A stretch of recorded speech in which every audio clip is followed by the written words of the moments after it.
Yeah, hello everybody. I just wanted to check out our turkey pen here. They're definitely enjoying their new freedom here. And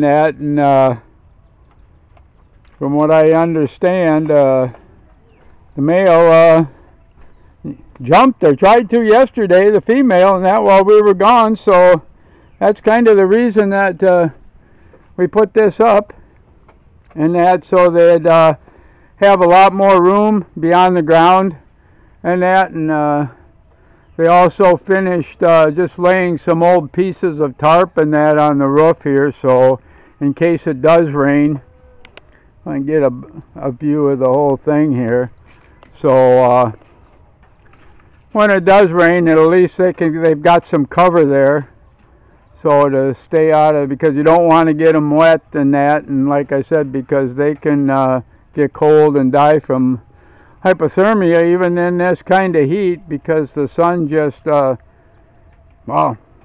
evaporates the water so fresh it takes the heat out of the body and that. So good to see, like I said, that they're doing so good. And like I said, I think they're loving their new home, which I don't blame them.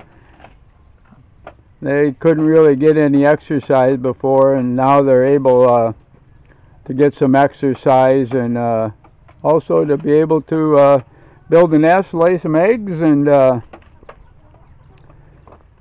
see if we can kind of go from there, because our chickens pretty well got decimated by this rainy season. So cold and wet. It would have been nice if this had been enclosed and we could have kept it somehow heated during the evenings and that. I think we could have probably saved quite a few of the chickens, but there's also that virus going around Bohol, which has really wiped out a lot of different in a lot of different places. A lot of chickens in some really large chicken farms have just about been completely wiped out on account of it. So, and it might be due to a lot of that and that. So just thought I'd bring you up to date on that. And like I said, it's nice to see this pretty well done and everything tied down and that, so they can enjoy their newfound freedom. So goodbye for now. Thanks for viewing. Like and subscribe, and as always, we'll be back.